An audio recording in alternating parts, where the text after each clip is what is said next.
Okay, everyone, we're going to go ahead and get started. If you could grab your seats, please. Good morning, and isn't it great to have a wonderful sunshiny day? And yay! And we are doing our spring theme. I hope you enjoy that. We are tired of winter. We're going to make it happen regardless. But I'm Christine Michaels. I'm President and CEO of the Chamber. I am pinch hitting for Jim Grastrom this morning. He is unfortunately detained at the dentist, and we all wish him well with that. I would much rather be doing this than be at the dentist. So I do want to recognize our event sponsors today and make some introductions, but in the interest of time and to enable you to enjoy this great fruit from the crown, we're just going to go ahead and I will read their names and we'll give them a round of applause at the end, if you will. So we want to thank, first of all, each of you for being here. We are sold out for our third event in a row. So the hint would be for our next event, which is the Valor Awards coming up in June, you probably want to get your seats now. But we're delighted to have everybody here at capacity. And we want to thank our event sponsors for today. And if they are here, would they please just raise their hand as I call your name? And again, we'll recognize them at the end. We have Manna Church, the Crown Complex, Fayetteville Technical Community College. Raise those hands nice and high. The Insurance Guy, the Arts Council of Fayetteville, Cumberland County, First Health of the Carolinas, AFMA, and Cumberland County Schools. Let's thank our sponsors.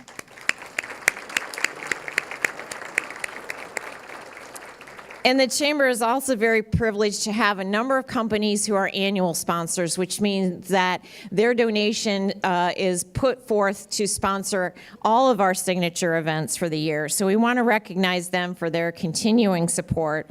And that would be H&H Homes, Hutchins Law Firm, Highland Paving Company, Vision 2026, Coldwell Banker Advantage, Valley Auto World, Healy Wholesale, United Developers, Wellens Realty, Lloyd Builders, TRP CPAs, Eben Concepts, Cavanis and Cates Building and Development, Carter Bank, the Fayetteville Observer, Up and Coming Weekly, Array Publishing and Marketing, and the Ramada Plaza. So thank you to our annual sponsors.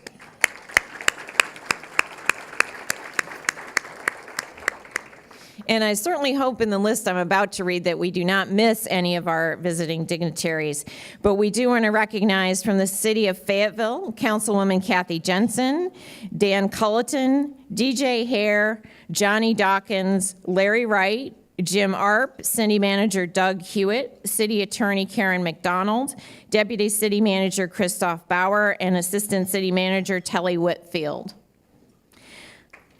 Thanks to our city. From the town of Hope Mills, Commissioner Pat Edwards, Commissioner Jesse Bellflowers, Town Manager Melissa Adams, and Town Clerk Jane Starling.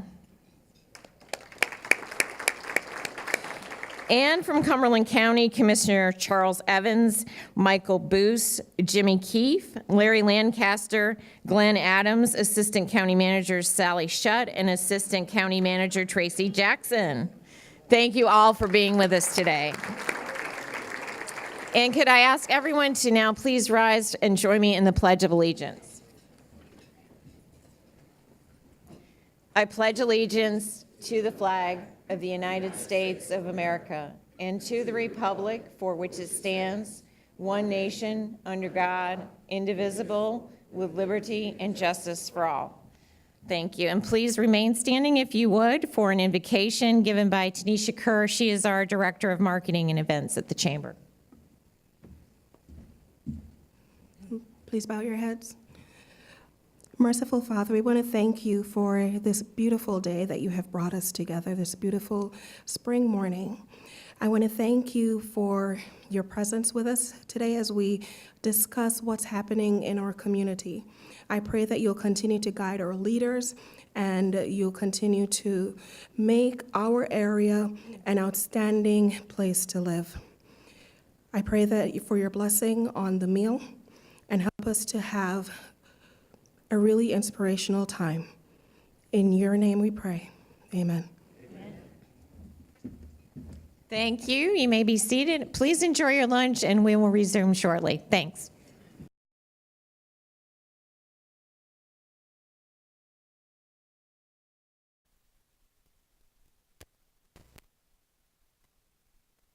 Have agreed to partner on developing a new regional fire and rescue training center. The center will be built on 30 acres in our industrial park adjacent to the Sheriff's Training Center and the Animal Control Shelter. That is right off Tom Starling Road. FTCC will provide $8 million from the Connect North Carolina bond, and the county has included $10 million in our capital project. Soundness comes from financial strength, and in the area of economic development, I'll just touch on a few highlights. We're looking forward to the completion of the new distribution center for Campbell Soup and DHL supply chain in the Cedar Creek Business Park. The facility is just weeks away from completion and at nearly 700,000 square feet. It will be the newest and one of the largest industrial buildings in Cumberland County. The project, yeah. A new traffic light has already been installed, and we're hoping to have another development, economic development announcement within a few weeks. In March, the Cumberland County Board of Commissioners approved an economic development package not to exceed $60,000. The city also approved those funds, and that would create new jobs in the light industrial manufacturing sector. Robert Gins and his organization has done a marvelous job. They have announced 750 new jobs and more than $11.5 million in investment in Cumberland County. I'm sorry. I think it's great too. Wave your hand, Robert. We're also thankful for the health and human services agencies in our community. Public health is a core function of county government. I serve on the Cumberland County Board of Health, and we recently set our goals for fiscal year 2020. The goals focus on reducing the rates of teen vaping, teen pregnancies, and sexually transmitted diseases. The board will also focus on reducing the incidence of opioid abuse, overdose, and death. The health department is also one of the core members of the Fayetteville Cumberland Opioid Response Team, and it is known as CFORT. Another collaborative group, at that meeting I learned what juuling was. I didn't have any idea what juuling was, and was warned that children may say, oh, they don't vape, but they juul, and it's the same thing. I don't know, go figure. Another collaborative group, the Greater Cumberland County Sector Partnership, launched in June. The Cumberland County Workforce Development Board, FCEDC again, and other partners invited health providers to discuss and develop strategies to develop new answers in the health industry topics, and obesity was one of them. Dr. Samuel Choi of Womack Army Medical Center and Mike Nagowski, the Chief Executive Officer of Cape Fear Valley Health, are co-chairs for an important community wellness initiatives that you will hear about later in the year. You see, no organization can be successful alone. Collaboration and communication are the keys to success, and one of the exciting initiatives taking place now focuses on both, working together to tell our story.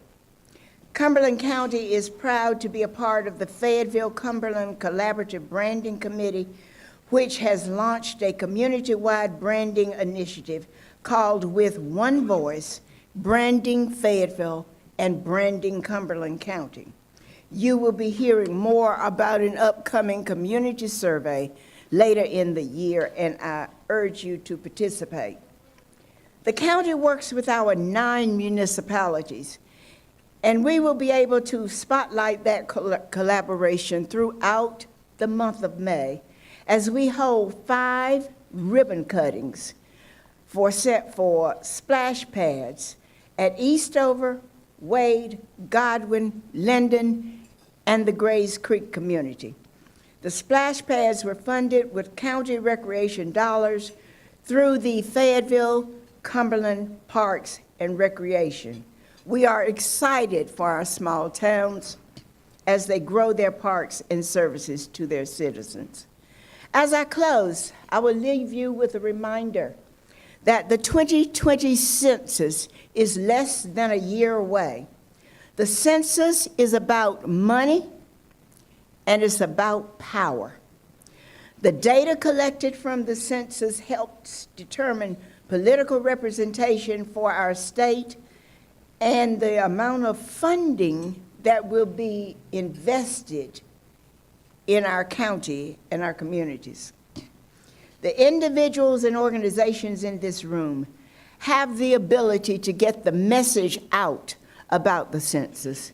Make yourself a committee of one and assist with the Complete Count Committee for Cumberland County in collaborating and communicating for the greater good.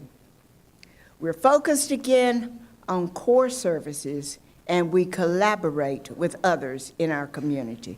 Thank you.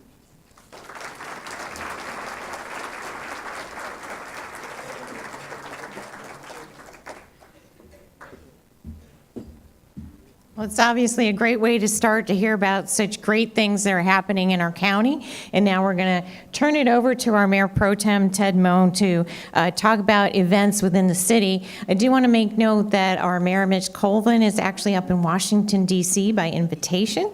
And we certainly thank Ted for pinch hitting for him. And we're going to have a lot of baseball puns today. Thanks. Hey, good morning. I'd like to do a few announcements. Need to thank the Greater Chamber, the sponsors, and the Crown for hosting this. Would also like to recognize my fellow council members that are here. If you could stand, we got Johnny Dawkins, Kathy Jensen, Larry Wright. Colonel Reed, I'd like to recognize you, sir. Thank you for being here, Fort Bragg, and everything you do for our community. And then our city staff. Fayetteville is the 6th largest city within the 9th most populous state in the most powerful country of the world. Policy setters like myself, we set policy, we do the toe tapping, the finger snapping, but our city staff is the ones that make it happen. City staff, could you please stand?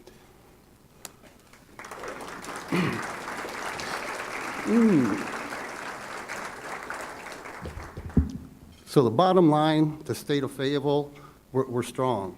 It's a great time to live in Fayetteville, Cumberland County, and the greater Fort Bragg region. So we were here 6 months ago, so I gotta kind of highlight what has happened since and how we're moving forward. And there's 3 basic words or themes to my little speech: collaboration, communication, and connection. And what a lot of people don't know about collaboration, there's many things going on behind the scenes. Couple examples: the Cumberland County Mayor's Coalition, meet once a quarter. We just agreed with the county for a 4-year sales tax agreement, which is going to give us stability for every municipality within this area. The city and county are working together on a 911 call center, as Dr. Council mentioned.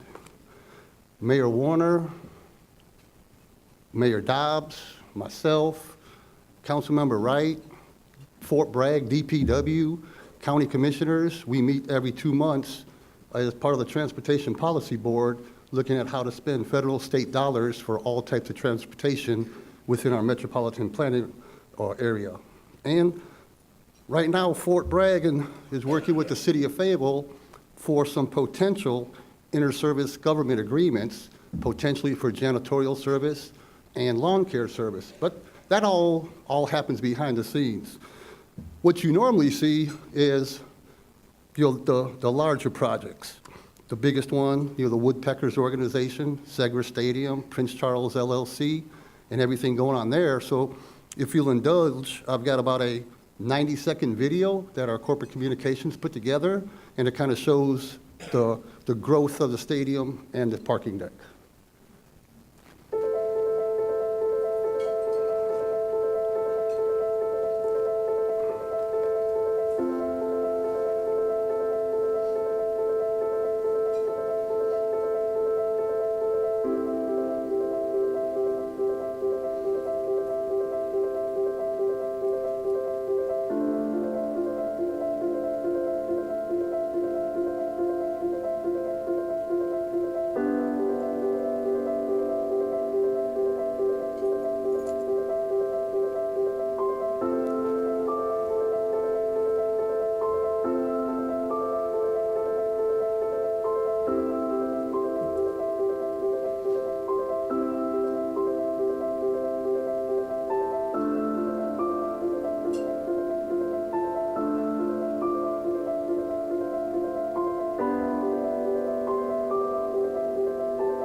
Okay.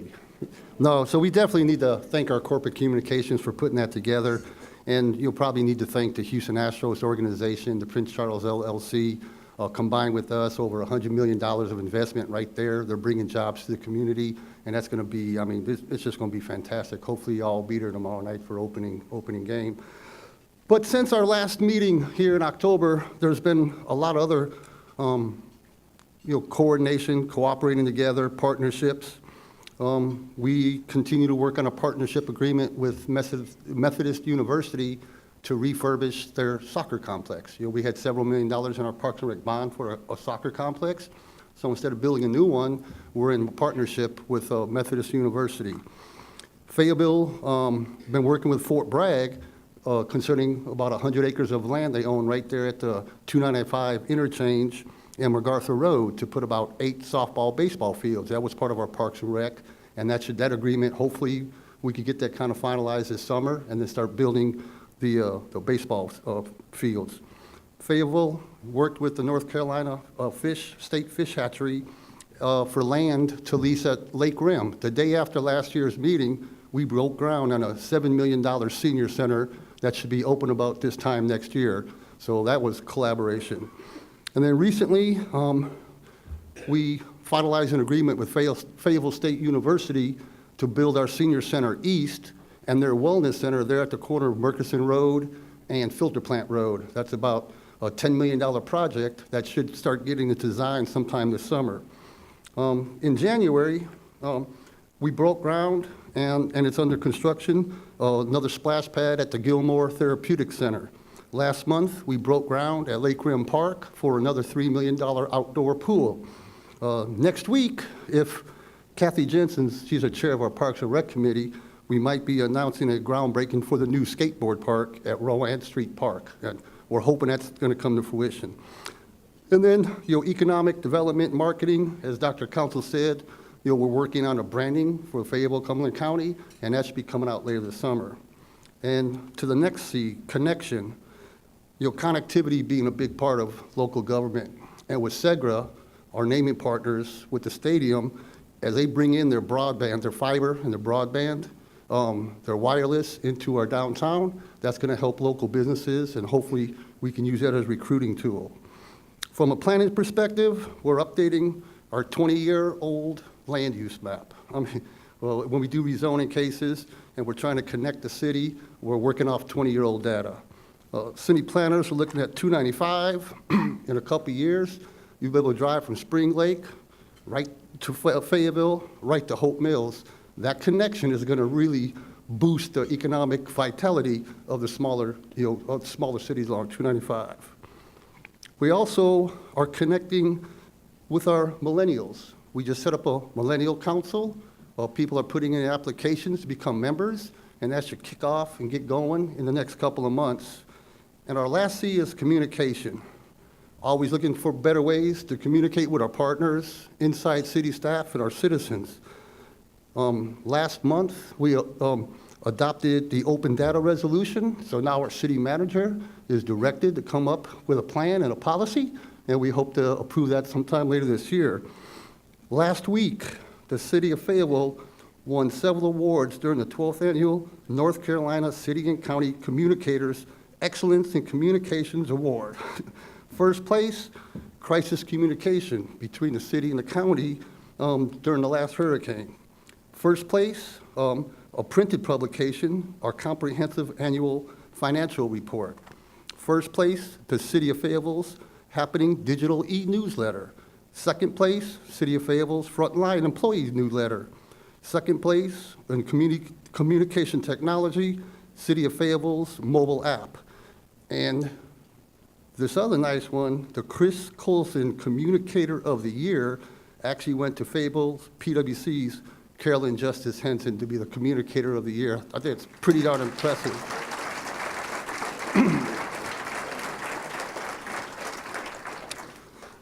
So in closing, basically say we need to continue to collaborate, connect, communicate together. The more we do this, the better we'll become. We're all into this together. We're all on the same team. Working as one, we can accomplish so much more. So I thank all the community partners, intergovernmental partners, to making this happen. And let's continue practicing those 3 C's. And next year, we hope to have a larger laundry list of accomplishments and new projects being started. Thank you.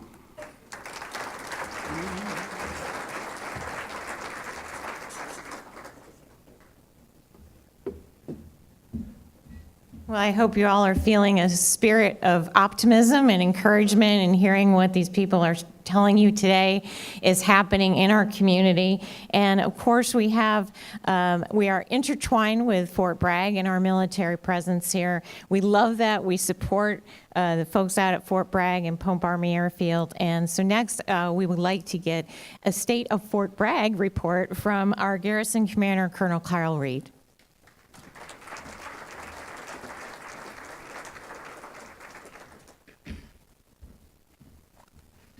Well, good afternoon.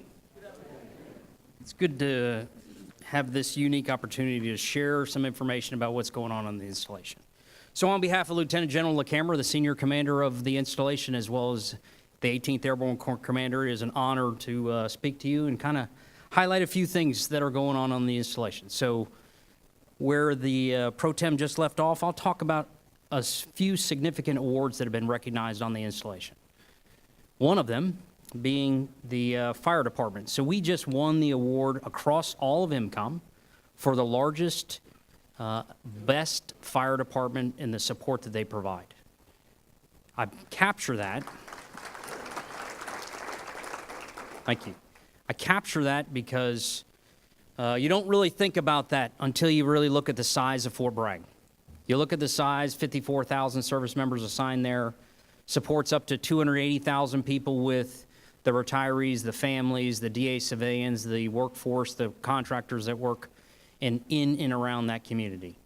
To take care of them and make sure they're safe, that fire department operates 24 hours a day, 7 days a week, 365 days a year.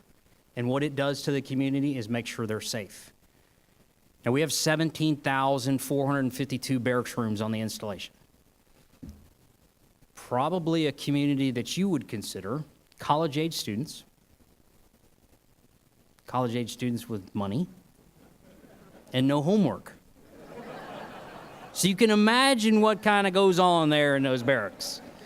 What I will tell you, though, is that that fire department does a tremendous job of taking care of them and keeping them out of trouble for all the others that reside in those barracks complexes. So this is kind of the agenda that I'll follow for everyone's awareness, but I would like to highlight two other things as I'm going along. So this month is two significant things for the military. One of them is child abuse awareness, and it's not just on the installation, but it's around the country, and I think the biggest thing about that is we have challenges. Those challenges only come to light not only during the month, but it comes along throughout every day and some of the challenges of life in general. And as we identify that, but also as we put support and assistance to that, that is really where we can make a difference for those in the next generation that will potentially serve our military. And the second thing is the month of the military child is April. Now, thank you. You have seen all those pinwheels around the community. That is in support of all those children and making sure that they, maybe some of you went to the breaking of the chain event where they actually put, the linkage of paper together, and then at a certain point in time they break that. That is for the awareness of some significant challenges in those lives. The military child goes through a little bit different aspects of that because there are times when the parents aren't there, and it is that single representative for the family household, and how do we shape that? There are an incredible amount of family programs on the installation to help with resources, with assistance, with child care, with development of those children to make sure that they aren't so overwhelmed with some of the stressors of deployments. And those children, on average, on the installation, there's about 6 children born at Womack on a daily basis. Right now, it's 9 months past a previous deployment, so there's about 8 right now. But that's really telling of the military families, the community that they are a part of, as well as their commitment to service to our nation. So thank you for that. Now, this one. You may have seen this, and there is an adjustment on it.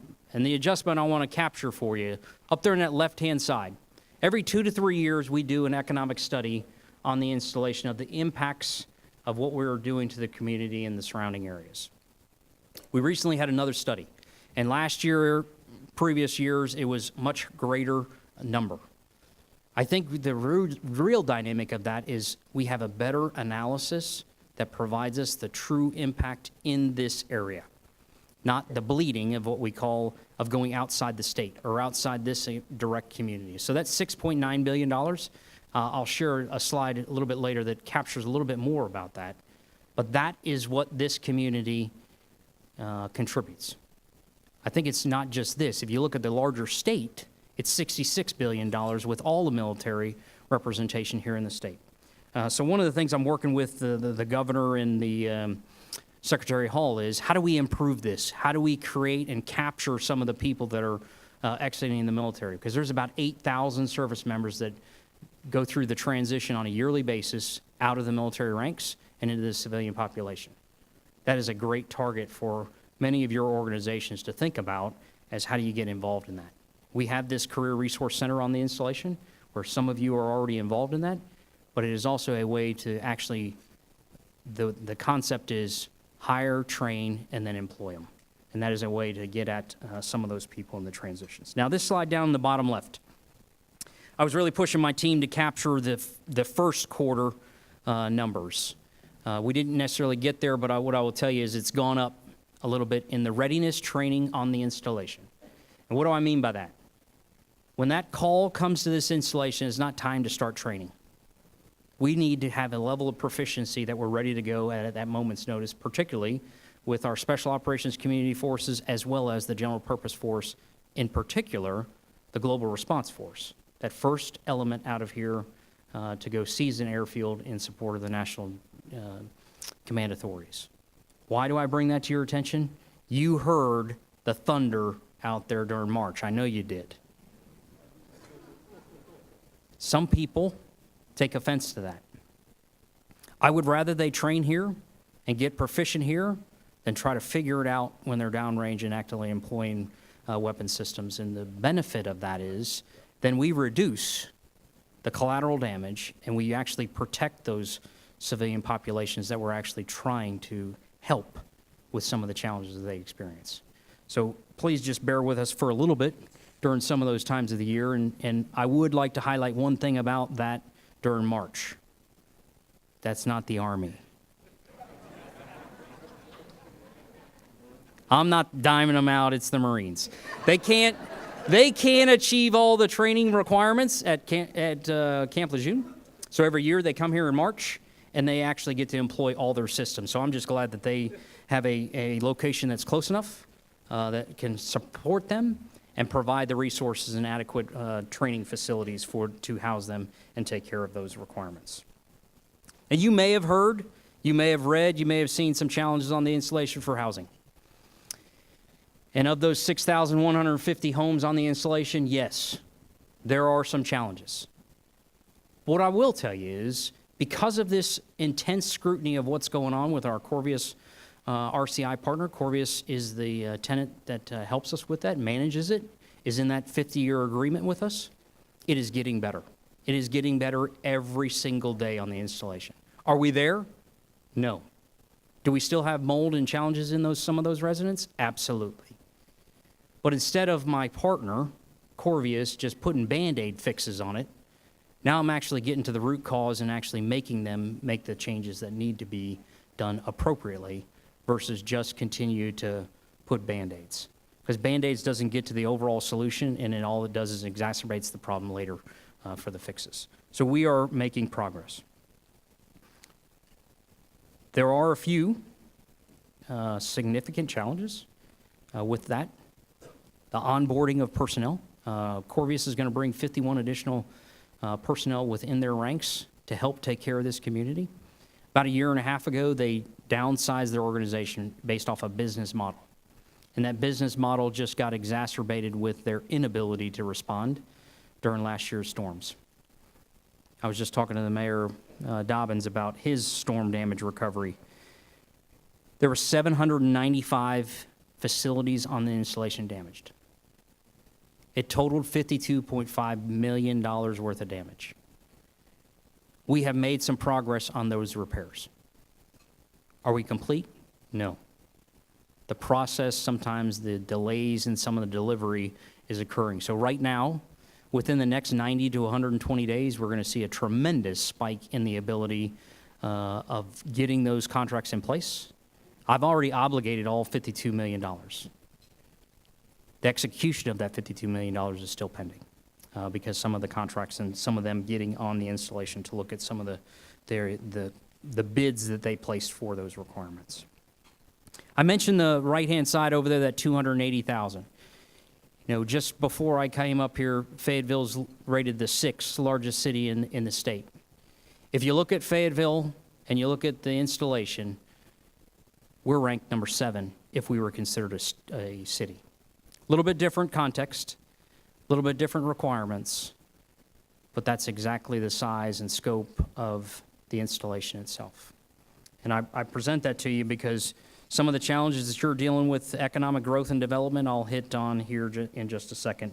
But you can see some of the road structure, some of the challenges on the installation. Many of you have a pass. If you don't have a pass and you want to join us on the installation, please come down All-American, stop at the visitor center, go in there, get your ID card or your driver's license, turn that in, just verification. We'll run a check, and you will get a pass for a year on the installation. So I welcome you to come see what your military is doing for the defense of this nation. This slide, Hasn't really changed, but I want to provide a little bit of highlight and scope of what has evolved over the last year. So over there on the left-hand side, you can see all those stars. You can see all the organizations, see all those patches. Well, that last year, they stationed another organization to the installation, and it's called the Security Force Assistance Command. And that is the organizations that are going forward and providing that one-on-one conversation with our counterparts in those foreign lands to develop their countries with military expertise within the military ranks. So the SFAC, the Security Force Assistance Command, has been stationed here, which is a one-star command, as well as the SFAB, which is the Security Force Assistance Brigade. In that brigade, it's about 835 people. What they provide is that one-on-one, and they divide out that organization across a country to assist with some of the challenges that they're facing. Our current SFAB that's stationed here is deployed to Afghanistan right now, and they've already, so last year they were stationed here, they did the train up, and they're already gone for deployment.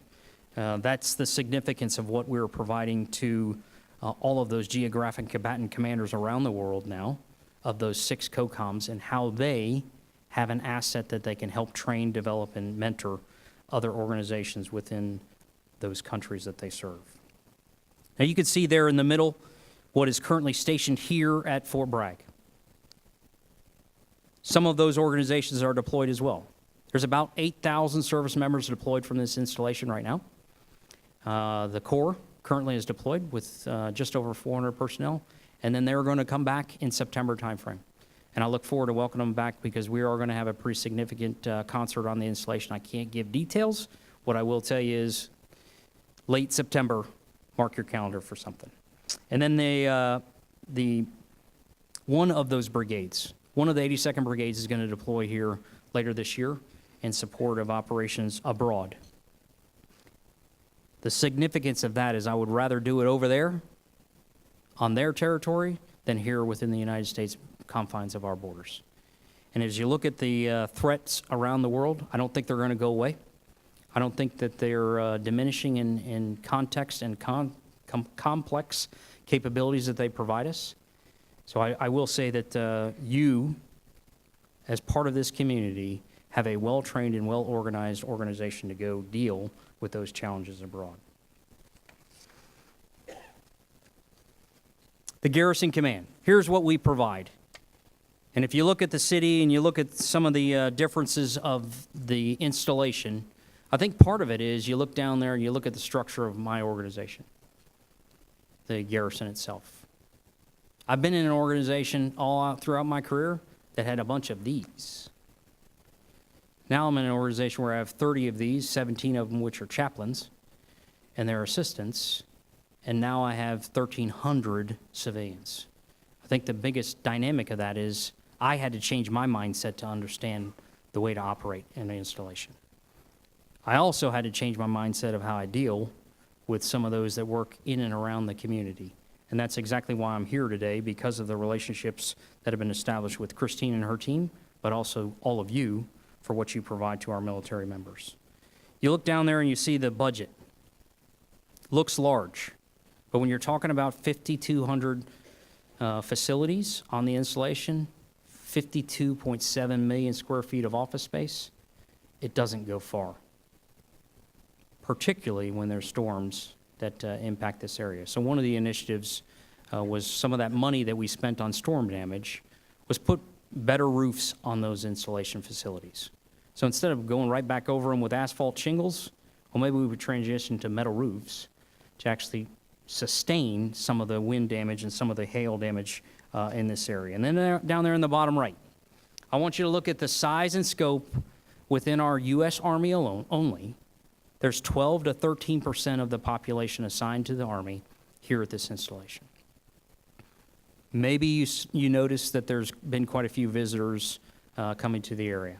A part of that is because of all those different flavors and organizations that serve on the installation and what they provide to us. Now, the average day on a Garrison, I just wanted to give you context of some of the things that we're doing and some of the things that your military is doing in support of itself. Me as a provider and a supporter to them, You can see the economic influence, you can see the amount of meals, you can see the amount of housing and the requirements associated with that. What I will tell you is, on a regular basis, we do controlled burns. There's a goal of about 50,000 acres to be burned of the 162,000, so on a 3-year cycle. Today, I just got the notice a little while ago, we're going to burn about 1,200 acres of terrain. The benefit to that is then we don't have large-scale wildfires. We actually can control it, and all that underbrush, all that kindling, all the considerations and concerns are not there. So it is a good thing, and it's a good thing for the environment as well, for the habitat that exists on the installation. You talked about economic influence, and I want to highlight 2 things on this one. The intergovernmental service agreement is a great way to help the taxpayer not pay so much for some of the services on the installation. So we're getting ready to enter into a custodial agreement.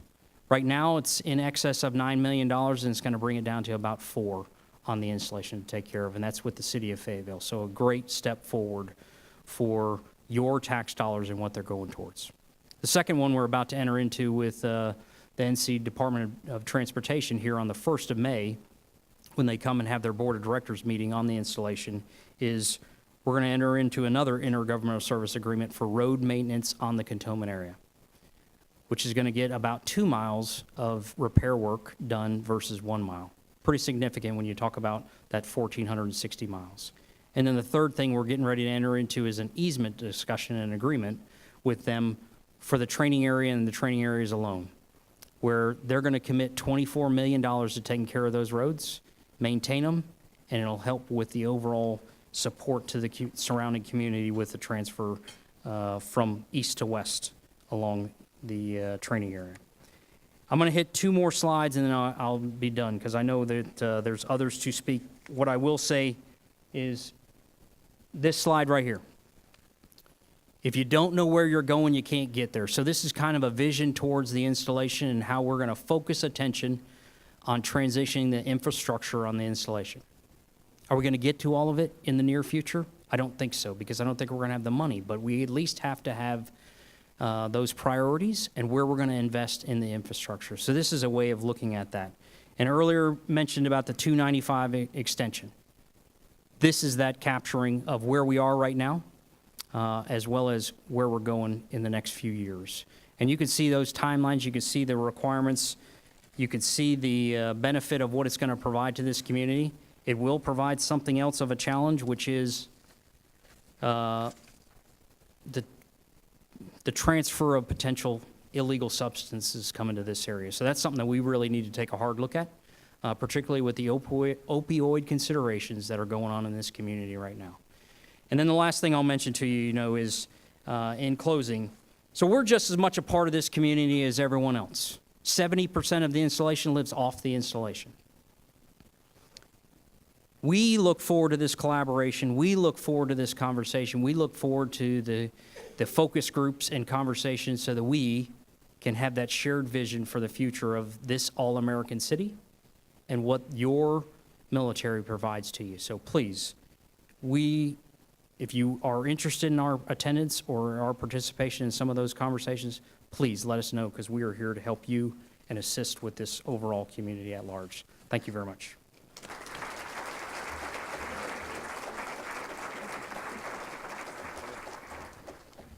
And on a final note, I would like to direct the attention to my left over here. Phil Sonia.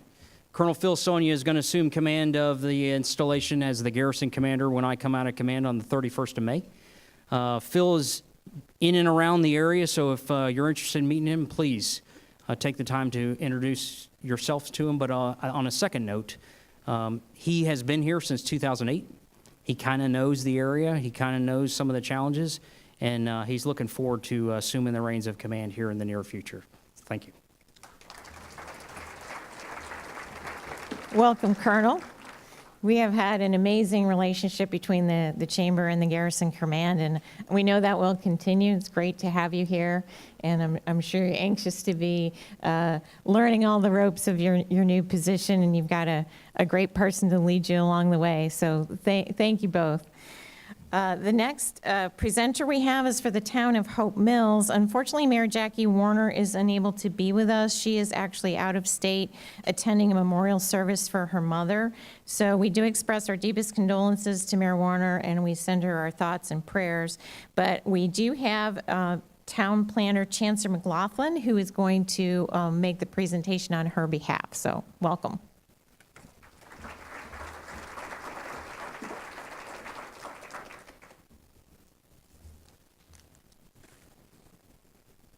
Hello, how you guys doing? Before I begin, I definitely would like to take this time to honor our mayor who could not be with us today, and I'd also like to acknowledge our Town of Hope Mills elected officials and the fellow staff who are here today as well. When focusing on economic development, some of the major tenets or key aspects center around 3 areas. A municipality or city that leads the community towards meeting broad economic objectives, such as high employment and sustainable growth.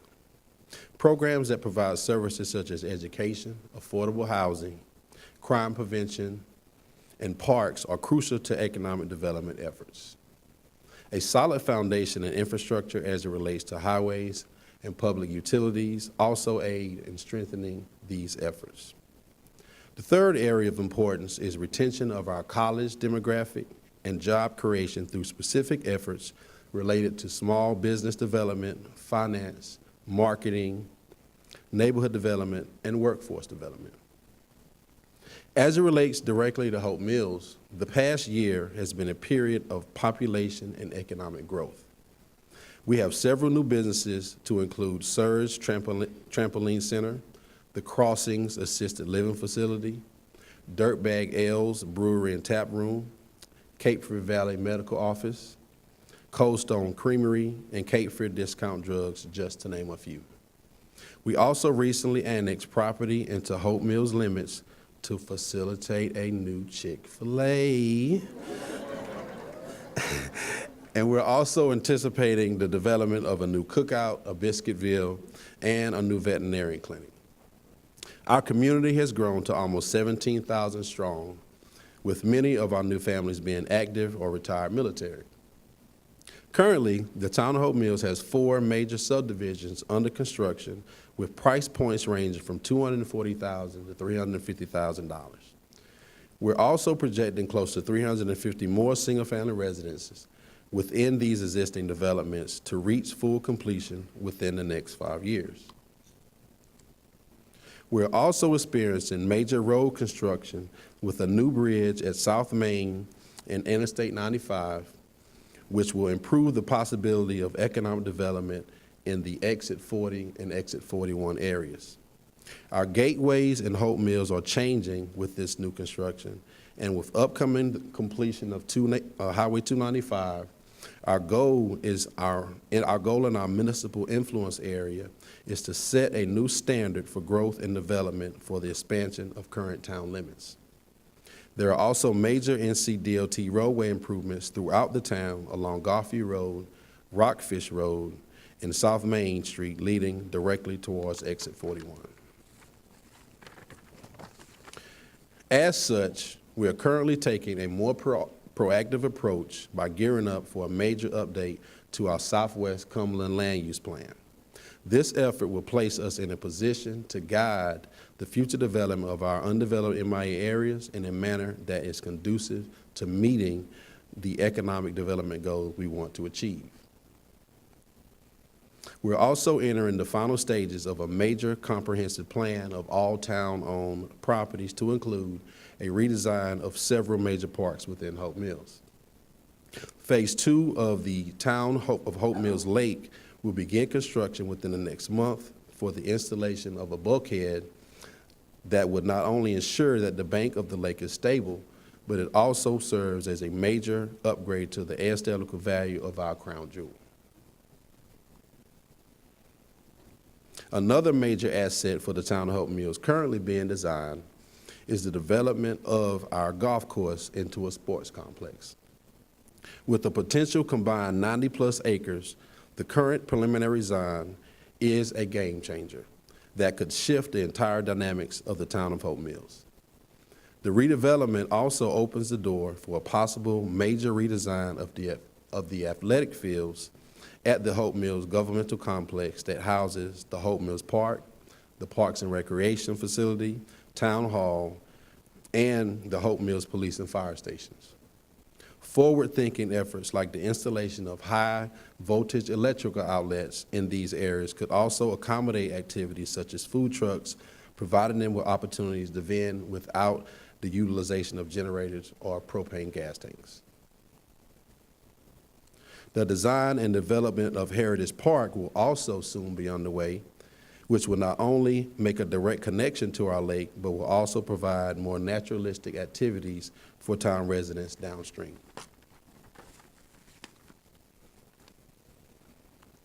We're also poised to invest $12 million into the design of the John W. Hodges Public Safety Center.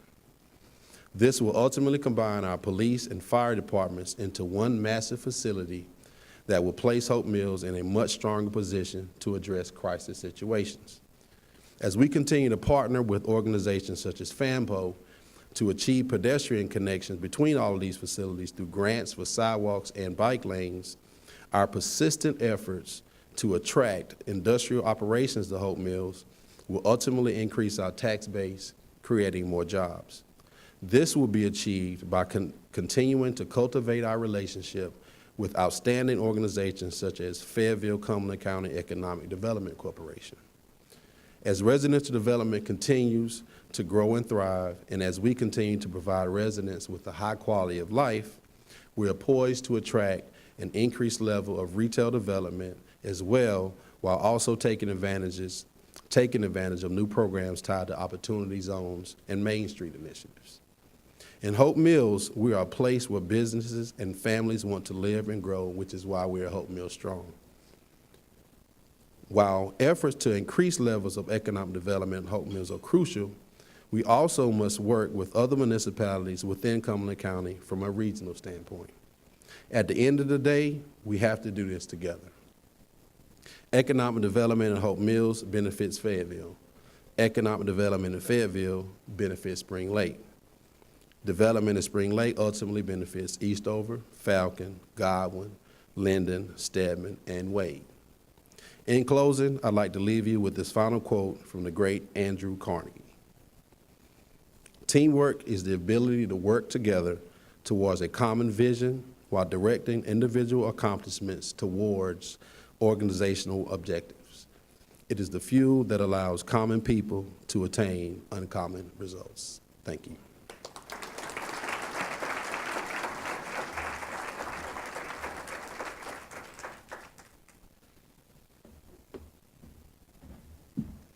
Thank you so much. We always enjoy hearing what Hope Mills has going on, and it sounds like there's quite a bit. And when I first got here 2 years ago, I heard about the Chick-fil-A. So congratulations on the progress on that one. Next up, we'd like to welcome from the town of Spring Lake, their mayor, Larry Dobbins.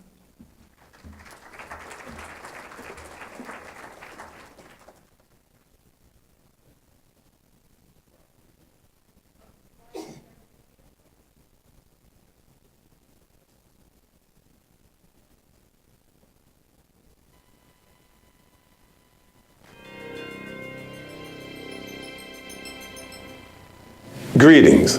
I would like to introduce myself. I'm Larry Dobbins, the mayor of the wonderful town of Spring Lake. We are a small community situated in the northwest corner of Cumberland County, where we abut the southern border of Harnett County. Our town history is unique. We were organized on April 9th in 1951 when the North Carolina General Assembly passed House Bill 791. This act served to officially establish us as a town, and we're so proud. We are a friendly, inviting, and neighborly town that shares close proximity with the largest military base in the world, and that is Fort Bragg. Our population is about 13,000 citizens, many who have served our nation with pride, and others who share in the hometown values. We are a resilient community, and recently our perseverance was tested with the ongoing recovery efforts resulting from the natural weather phenomenon of Hurricane Matthew and Hurricane Florence. As part of our community resurgence, we have undergone major road construction to address safety concerns that divided this town into eastern and western sectors. This measure was taken to increase pedestrian and general traffic safety concerns that arose from the road construction. We are in the process of enhancing our image through aesthetic design in the areas of architecture and landscaping efforts. These measures are being implemented to entice new businesses to invest in the area and to attract a growing population to make our town more home-like. Our town leadership is pursuing opportunities to acquire grants to assist in the commitment to rebuild and develop with a focus on Main Street. It is my strong belief that an economic development boom is closer to reality than one can imagine. Our town features newly paved tennis and basketball courts for our youth to play in while in a safe, orderly environment. We recently broke ground on a splash pad that will open as school closes and provide, again, another environment for our children during the summer. Our visitors can comfortably stay in our award-winning hotels while they choose to dine in our restaurants and shop in our community and family-oriented small businesses. Well, perhaps you are looking for adventure. If you prefer to explore while enjoying fresh air and sunshine, how about kayaking on the Little River? If you choose to stay dry, then you may feel free to take a hike in our nature trail, located in the historically recognized Carver Creek Park. We have begun development of a second walking trail in the Muttsburg property, soon to be open for your enjoyment. As a native son of the town of Spring Lake, I know that our future is brighter than our past. Spring Lake is a town that is an example of local pride combined with the commitment of collaboration for the pursuit of prosperity. This ethos is embraced by all who congregate here and in our proximity, where truly there is unity for prosperity.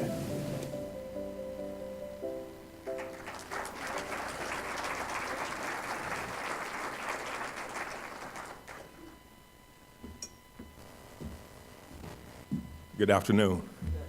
I think that guy was camera shy. One word he did use is resilient. Jack Dempsey said this: a champion is someone who gets up when he can't.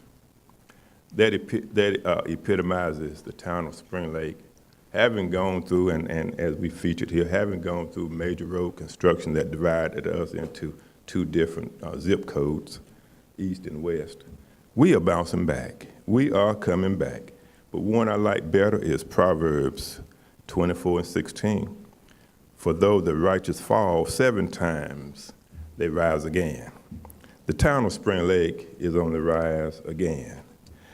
We, at this time, have 6 things that are being planned for the betterment and the bouncing back of Spring Lake, all of which must remain silent at this time. We would love to share them with you, but now a lot of folks have said that Spring Lake is one of the best kept secrets there is. Well, these 6 secrets right here, I'm going to keep right here close. Now, my town manager he's not here today because sometimes he likes to talk. And I don't want him here today talking about these 6 projects that we've got going on, because I tell you what, somebody will steal all 7 of them. But we are a well-kept secret, and I'll tell you why, because I have heard some of our don't take it wrong, okay? I've heard some of our commissioners say, I haven't been to Spring Lake in a long time. Oh, well. That's why we got to keep it a secret, because you might come out there and tell somebody. But we have also engaged in the opening of what will open up a splash pad, tennis courts, and you have seen those things, and I don't need to stand here and rehash them again for you. But we are looking for those who are interested in investing. Now, among you are some who have invested in our wonderful town, and we thank them for that. We thank Cumberland County for awarding some more affordable housing money to one of our investors. Thank you all, thank you all. And I'm trying to close because that handsome guy that you all just saw there, he said it all. But, and has been said by others, we are interconnected, we're interrelated, and we heard the term rebranding, and we heard the term collaboration. Well, we are about all of those things. And the one thing that I will leave you with is that we're always in conversation with Fort Bragg and other Cumberland County officials trying to get our fair share of the pie. So thank you all for your love and for your blessings. And, oh, and one other thing, let me close with this. A major concern to most of us is the recovery of our flood victims. I must say that the people who lost everything except their lives are terribly encouraged by what is happening in the restoration of their homes. One lady unfortunately fell out of bed and she broke a bone, but every day she goes by her house to see what progress has been made. And I think that hopefully by the end of June, that 90-year-old woman will be able to move back into her refurbished, rebuilt home that has gotten new furniture and people who have done things out of love to show that they love us there in Spring Lake. So again, thank you for your love, thank you for your compassion, and thank you for all that you have done for us.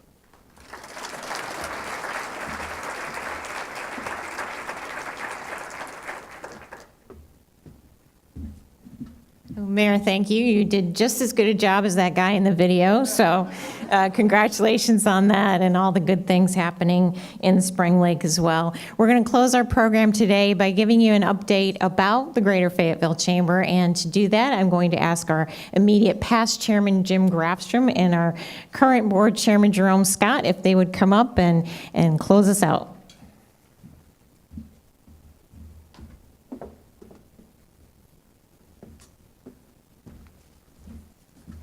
All right, good afternoon, everyone. First and foremost, I apologize for my tardiness today. I think I was supposed to do the welcome, and I'm going to do the close instead. So here I am. So real quick, I do want to say thank you to each and every one of you for attending today, particularly all of our community leaders, the county, the city, Hope Mills, Spring Lake, the Garrison Command. Thank you all for being here today. We appreciate each and every one of you coming out to hear the state of our community presented by the Greater Fayetteville Chamber. Jerome and I are here to give you the State of the Chamber portion of the program. So before I do that, I'd like to ask each of our past chairs in attendance, as well as our current board members, to stand up and be recognized for your service to the Greater Fayetteville Chamber.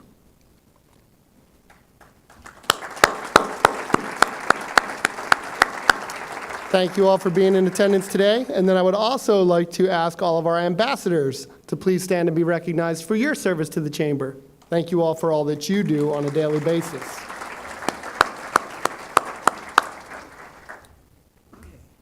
Thanks a lot, Jim. I was given this information this morning by Christine, and I thought she'd be here pulling at me saying, because you know I don't stick to script. You know that. But you're here. I'm bigger than Christine. Okay, all right, okay. So, with that being said, we're here to be seen, be heard, be brief, and be gone.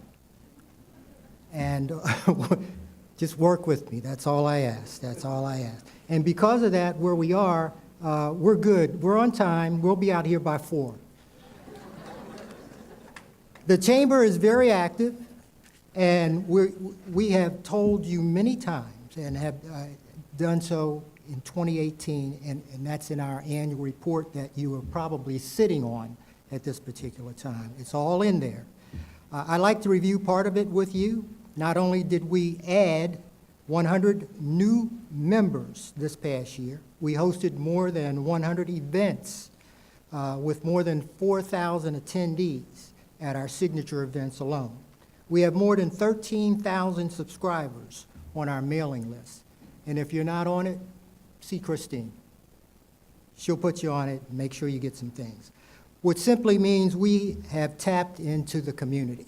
We know what's going on all levels, and that's important. We want to know what's going on. Last year, we brought you events like Bikes and Barbecue. I know the first year that I was there, I did ride my 15-speed bike, and I didn't get the memo. But at any rate, it was a great event. We hope that you will come out. And of course, we're talking about Martinis and Mistletoe, a holiday competition for best martini here in Fayetteville. The traveling bartender brought home the title, but it's up for grabs this year. We're honored to have the public safety personnel for acts of heroism for the Valor Awards this year, and that's going to be in June. So we hope to see all of you there. If you're looking for something to wear, just wear what you're going to wear this Easter and just carry it right there with you. But that's going to be a great event. Make sure that you come out and do that for first responders. That's for individuals that go beyond their call of duty, and they're going to get a People's Choice Awards. The nomination closes April 30th. Make sure you go on our website and put your vote in. The forms are there, and they're available on the website. Okay. Also, our Military Affairs Council began hosting a Doing Business with Fort Bragg luncheon.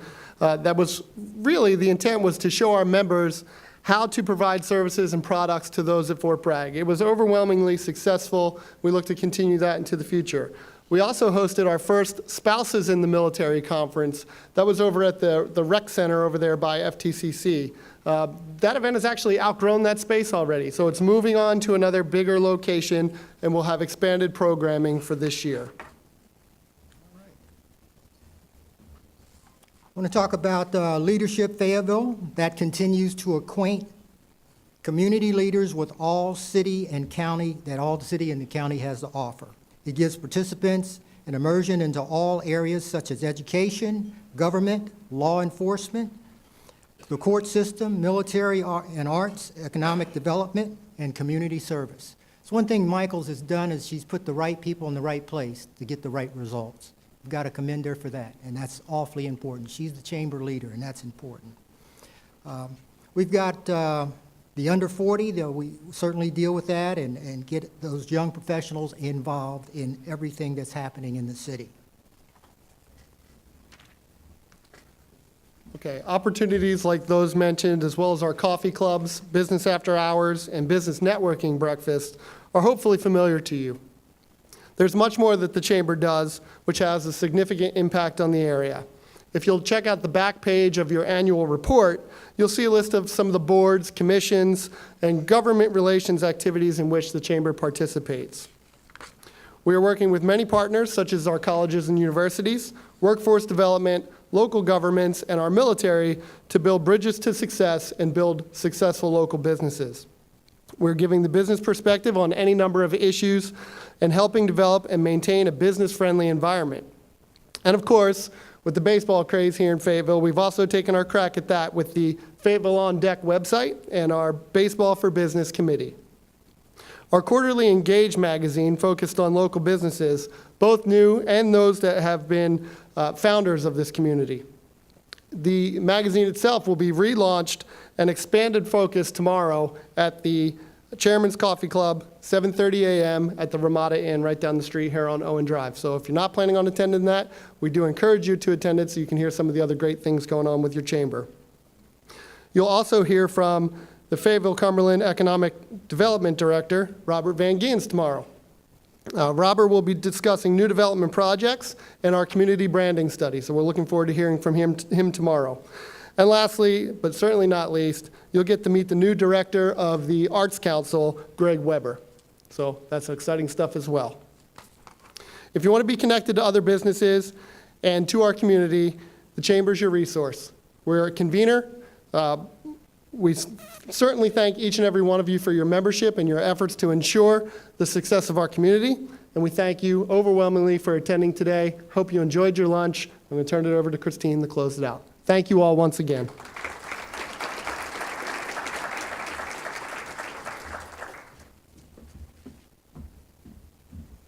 Thank you. I think we did the role reversal pretty well today, Jim. So, but we want to just close and thank our event sponsors once again, Manna Church, the Crown Complex, Fayetteville Technical Community College, the Insurance Guy, the Arts Council of Fayetteville, Cumberland County, First Health of the Carolinas, AFMA, and Cumberland County Schools. And of course, our annual sponsors, H&H Homes, Hutchins Law Firm, Highland Paving Company, Vision 2026, Coldwell Banker Advantage, Valley Auto World, Healy Wholesale, United Developers, Wellens Realty, Lloyd Builders, TRP CPAs, Eben Concepts, Cavanis and Cates Building and Development, Carter Bank, the Fayetteville Observer, Up and Coming Weekly, Array Publishing and Marketing, and the Ramada Plaza. Thank you. Have a great day.